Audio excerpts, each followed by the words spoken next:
Een van de eerste officiële openbare evenementen van de nieuwe prins van de Pila's is het presenteren van de nieuwe jeugdprins. En voor deze jeugdprins is het een bijzonder seizoen, want de Hazekeutel bestaat namelijk 5 keer 11 jaar. Stijn Huntjes!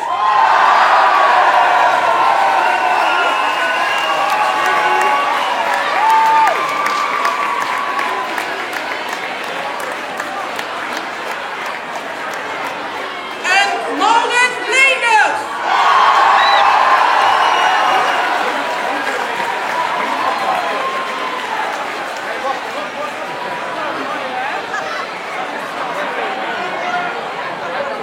Op 15 maart 2004 als zoon van Geert Hugers en Helene Hugers, geboren jonkheer Nicolaas Gerardus Martijs Hugers. Als niet-minister! Jeugdprins Niek Hugger schetst samen met zijn adjudanten Stijn Hutjens en Maurits Leenders de jeugdtent op zijn kop zetten. En hun avontuur begon al eind vorig jaar. Ja, op 6 december toen zijn we gevraagd als trio. Dus we hebben ongeveer 2 maanden onze mond moeten houden. Was soms wel lastig, soms denk je gewoon van ik wil het eigenlijk gewoon aan iedereen vertellen. Maar vandaag was dan de dag dat het kon en dat is natuurlijk super mooi dat nu iedereen het mag weten. En dan gaan we er samen een mooi feest van maken natuurlijk. En nou, wat zijn de adjudanten, wat zijn die van jou? Ja, zijn al vrienden van mij sinds de basisschool. Dus er was eigenlijk niet veel twijfel over wie ik zou kiezen. Hebben jullie een leus waarbij jullie Venray intrekken de komende carnavalsdagen? Ja, zeker. De leus. 5 keer 11 in het Rooiste Land, voor een fiche gewoon weer niet aan de kant. Ook werd zondagmiddag het jeugdboerenbruispaar voorgesteld. Het paar Wart en Isa komt van Jansen dansen en sporten. En zoals bij ieder goed huwelijk was er ook bij dit kerstverse paar wat gezonde oneenigheid. En jij vond het dan meteen wel leuk om dat te gaan doen? Ik wist het eerst nog niet, dus ja, toen ik het wist wel. Ja. En nu het zover is, hoe vind je het nu? Ook heel leuk. Ook heel leuk. Ja. Nou, dat is toch helemaal tof, of niet? Ja. Ja. Isa, en jij? Wat vind jij ervan? Ik vind het ook leuk. Alleen maar leuk? Superleuk. Superleuk. Maar vertel eens, hoe is dat bij jou gegaan?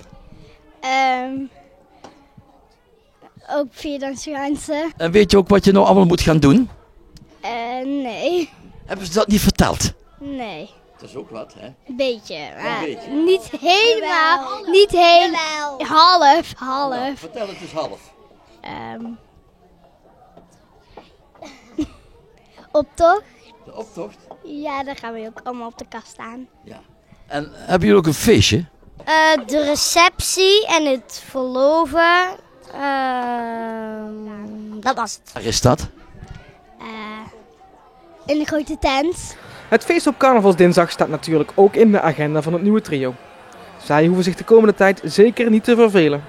We hebben natuurlijk wel wat extra activiteiten georganiseerd. We willen natuurlijk dat de jeugd vastelovend gevierd blijft worden. En we willen natuurlijk ook stilstaan bij het jubileumseizoen.